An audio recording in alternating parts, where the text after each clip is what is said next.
we're at the data communications layer. Ethernet's still the most popular, even though we're moving towards wireless. LAN is covering a small geographical area, usually an office, a building, not an entire campus. You can also use VLAN, which is software simulation of VLAN segments. WAN, you're talking about something, a wide area network is a bit larger, obviously.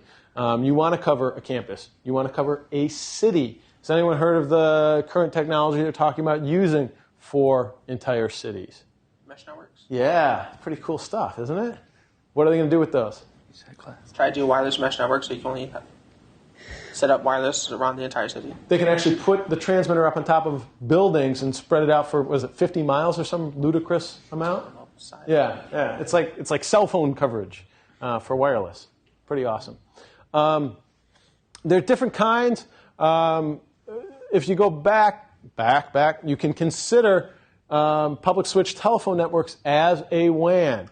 Private branch exchange is neither private, necessarily a branch, nor an exchange, but it's how we handled voice communications for a very long time. And in many places, that legacy technology still remains. We talked about war dialing. Can somebody try to identify all of the nodes on your network by continually dialing numbers to find out whether those exist? Yes, especially if they already know the first 3 digits of your exchange. ISDN, talked about this a little earlier. It's another form of provision of services. Point-to-point lines. Did we talk about point-to-point? We said... Point protocol. What's that? We talked about point-to-point protocol. Good. T1 and T3 are what? Dedicated lines. Good. Big high-speed lines, right, that are leased from the provider. What's that? I said used to be big and used to be high speed. Well... Today, not so much.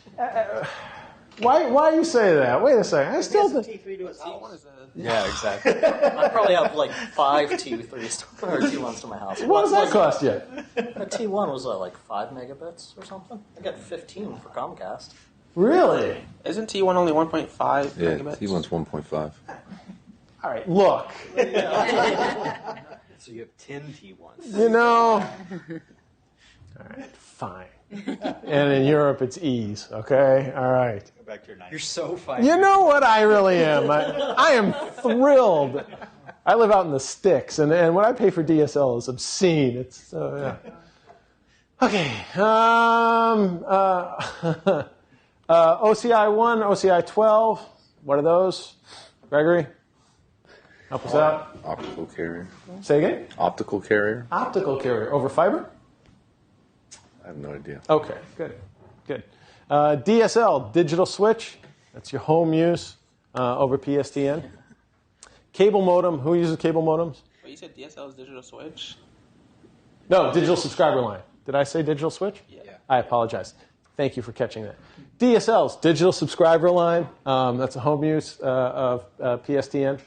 Good. Cable modem. Who uses cable modem? Good. Good up and down. Okay. X25. It's an old implementation of provision. Gail's smiling nostalgically, wistfully for the old X25. Frame relay. That's a neat standard because it allows it to be metered, right? You can do it by the amount of data that you're pulling, as if it was your power meter or your water meter. ATM, which we were just talking about, asynchronous transfer mode. You can get multimedia over virtual circuits. They don't have to be strict connections. Broadband wireless. This is WiMAX. And wireless optics. Lasers and infrared. Anybody use those? I've heard of them before. I know that like a blue light to blue light kind of thing. My Palm Pilot has an infrared, but again, that's 10 years old, and I mean... Remote control? What's that? Most remote controls. Remote controls, good. As some garage door openers, I think, right? Mm-hmm. Good. All right. Metropolitan area networks. Again, looking at city coverage, mesh networks may be the next biggest thing. IP. This is what we mostly talk about when we talk about IP, but again, because it's the IT field, there's plenty of different abbreviations that use that particular term. But when we talk about Internet Protocol, we're talking about those addresses, right? And it breaks up data according to packets, puts headers on them, and sends them along to be routed to the destination. What's an intranet versus the internet?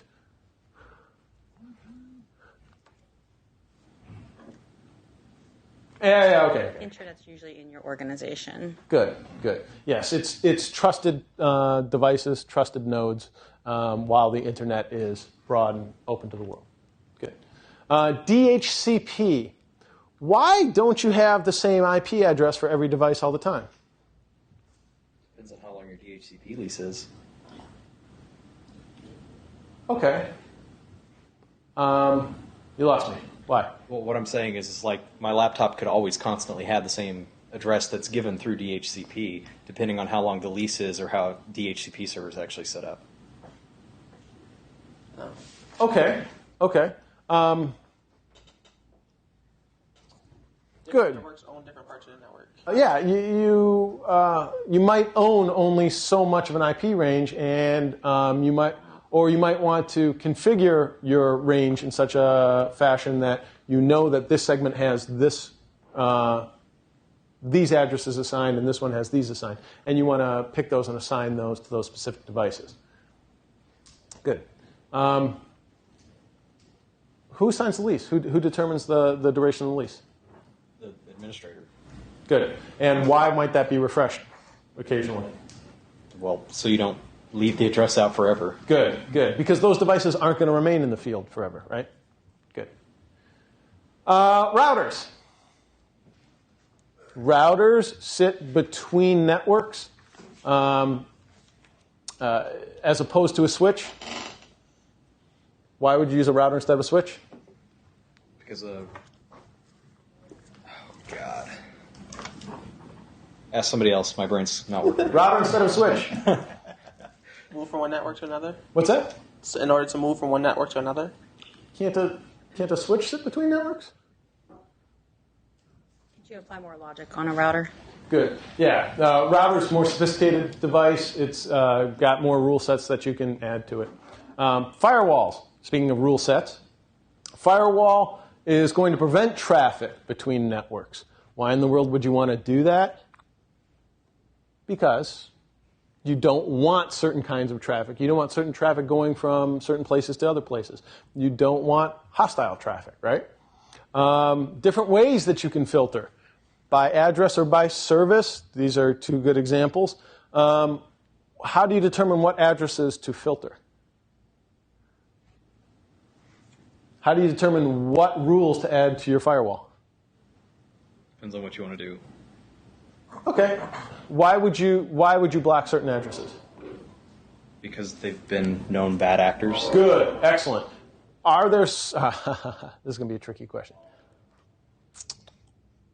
I'll put it in the terms of statement instead. How's that? In some organizations, they block entire countries because no known good traffic is going between that organization and that country. And so they're going to block that entire range. They just don't need that traffic. Enough of it has been proven bad that they don't want to accept any of it. By service. Why would you block certain services? Doesn't fit into your business model. We don't need this particular service coming into our network. Therefore, we're just going to block it all. Good. NAT. What does a NAT do for you? Basically, we ran out of assignable IPs, so it allows us to extend the number of devices in our network. Good. And does that work for people outside seeing your devices? What do you mean, does it work for? Could they use that address set to look at your devices? From outside? No, it's purely internal. It's purely an internal thing, right? Once the traffic comes up to you, it sends it to the address that you know that you've assigned it to. Good. Port address translation, another form extending that. Static packet filtering. Why are we going to block specific ports? Because we don't have an FTP server. Exactly. We're not taking any FTP traffic because that's not what we do. Good. Stateful inspection. Another good packet filtering technique. What does it mean in context of the session? What are they talking about there? Actually, look at the packet. Yes. Can we actually read what it says, what it means? Does the header match the content? Is it doing what it says it's going to do, or does it look hostile? Does it just smell wrong? Proxies. Between trusted endpoints, often firewalls are referred to as proxy servers, right? Personal firewalls. Personal firewalls usually take the form of software, host-based filtering, put them on the device itself, right? Good. Possible attacks. Different ways of shaping IP packets to do malicious activities. Teardrop attack. Why doesn't your network like negative fragment lengths? It doesn't know how to interpret that. It doesn't know where to send it. Is this a frequent attack nowadays? No. Most of that has been solved by patching already. Overlapping fragment attack. The first one is completely amenable to network traffic. The ones after that are the ones that host the attack. Why would it stage the first one to look placid? So it'd be accepted, so it gets through. And it might even be part of a man-in-the-middle attack where they've already captured an initial packet. They've captured an initial packet and duplicated it and used that to stage their attack. IP address spoofing and SYN-ACK attacks. Why would they spoof an IP address? To look like a trusted source and then try to open the handshake that way, because most networks have been patched to block SYN flooding, so they wouldn't take it from an untrusted source. Source routing exploitation. If you've configured certain hosts not to forward packets at all, sometimes depending on who the attacker is pretending to be, they can get those hosts to forward those packets by appearing to be that trusted source. Smurf attacks. Echo request broadcast. Remember we talked about unicast, multicast, and broadcast? What is the echo request broadcast doing? Just send back whatever you receive. Yeah. And who's it sending it to? Everybody. Everybody. It's shouting, saying, send me back, send me back, send me back. So what the Smurf would do was say, tell everybody to shout, tell everybody to shout, tell everybody, and it would keep doing that just to flood it with traffic. It was a very rudimentary form of denial of service. Again, I've heard that referred to as Smurf. So how do you secure your network at layer 3? VPN, sorry, what does that stand for? Virtual Private Network, good. Uses IPsec, Internet Protocol Security, to provide authentication and confidentiality of the traffic. It creates a secure tunnel through an untrusted network between trusted points, usually through the Internet. Allows remote users to come in securely to your network. The AH, authentication header, it both validates the sender and confirms that the message traffic has not been meddled with. How does it do that?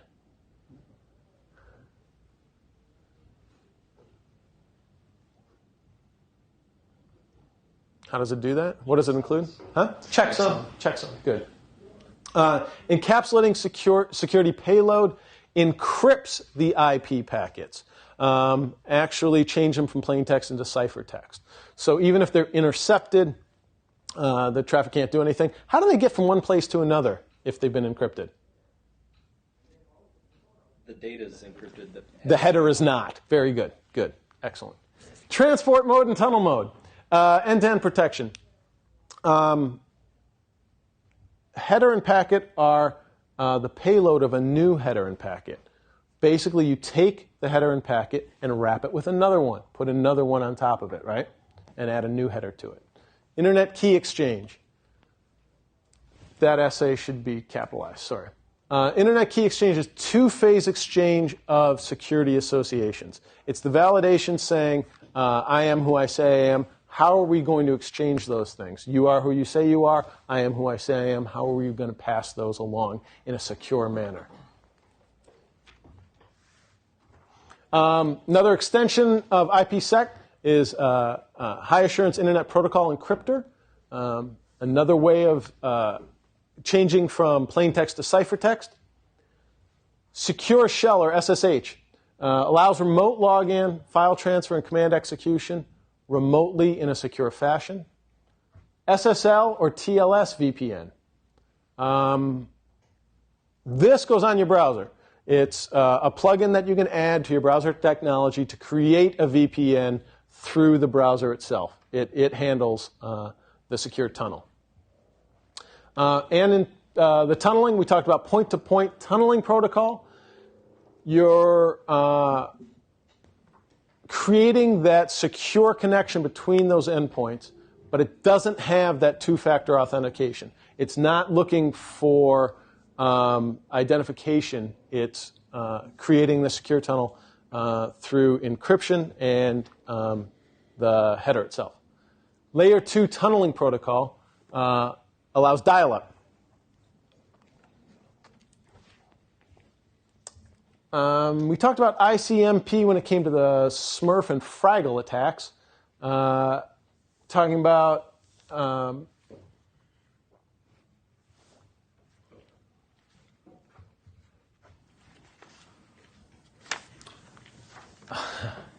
okay, what does it mean when you ping a system? You send out a batch of packets to see whether or not they come back and see if any have dropped, and you check the timing on them to find out how responsive your systems are. What's the ping of death do? It's a ping that has a very large packet associated with it. That's past what the memory was allocated for. Good. Does it drop them? It causes their network stack to freeze up. Good. Excellent. And ICMP redirect.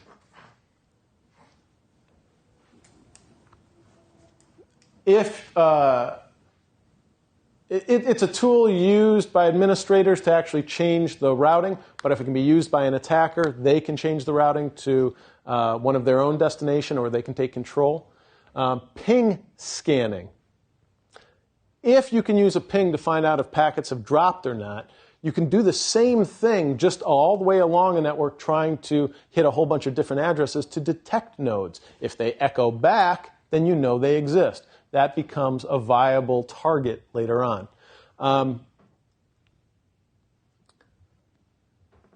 What are ways to attenuate against that? Turn off ping.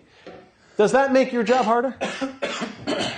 Yes. Is ping a very useful tool for administration? Yes. Yes. It's a diagnostic, which is why both you and the attacker can use it for something that can actually give you a good picture of the network. IGMP for multicasting groups. It can tell remote users whether or not they can have access to the network by forcing them to leave or admit them to the groups. Anyone use IGMP? Okay. Routing information protocol for small networks. Another option. And another option, virtual router redundancy.